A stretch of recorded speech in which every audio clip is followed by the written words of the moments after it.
Doesn't make sense that girls aren't allowed to do farm work when girls can do anything a boy can do and more. You have to always be extraordinary. But somehow we're always doing it wrong. You have to be thin, but not too thin. And you can never say you want to be thin. You have to say you want to be healthy, but also you have to be thin. You have to have money, but you can't ask for money because that's crass. You have to be a boss, but you can't be mean. You have to lead, but you can't squash other people's ideas. You're supposed to love being a mother, but don't talk about your kids all the damn time. You have to be a career woman, but also always be looking out for other people.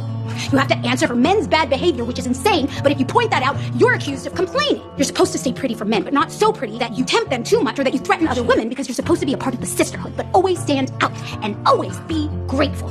But never forget that the system is rigged, so find a way to acknowledge that, but also always be grateful. You have to never get old, never be rude, never show off, never be selfish, never fall down, never fail, never show fear, never get out of line. It's too hard, it's too contradictory, and nobody gives you a medal or says thank you. And it turns out, in fact, that not only are you doing everything wrong, but also everything is your fault.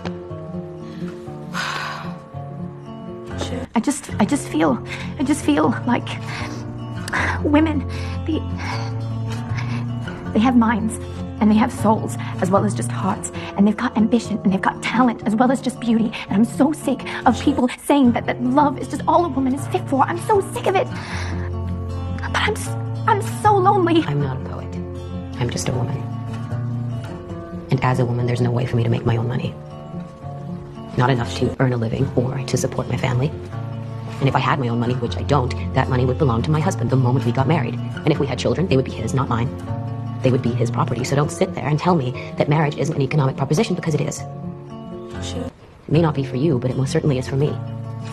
You apologize. Don't apologize, Ruth. Screw that. The fact of the matter is, we did put in a request months ago and were denied. And then we reapplied and were denied again. And coming here was our last-ditch effort to save our thesis, and I can't breathe in this thing. Well, Rose, maybe you'd like to go outside and get some air. Maybe I should, Ruth, because I'm starting to think this whole thing is a colossal mistake. I'm breaking out in a rash. My boobs hurt, and I'll tell you the truth, Anthony. May I call you Anthony? These aren't actually my clothes. I borrowed them because I wanted you to take us seriously, because nobody takes girls seriously in this field. They just don't. We don't look the part or whatever, but can I tell you a story? 1978, I was at summer camp. And my counselor, Drew, told me and everyone in Cabin C the true story of the Victor Creel massacre. And little Petey McHugh, you know Petey, right, Ruth? Of course. Yeah. Little Petey McHugh started sobbing right there on the spot, full on hyperventilating, and all the other campers, they couldn't sleep for weeks. And I couldn't sleep either, but not because I was scared, because I was obsessed with the question, what would drive a human being to commit such unimaginable acts? Other kids, they wanted to be astronauts, basketball players, rock stars, but I wanted to be you.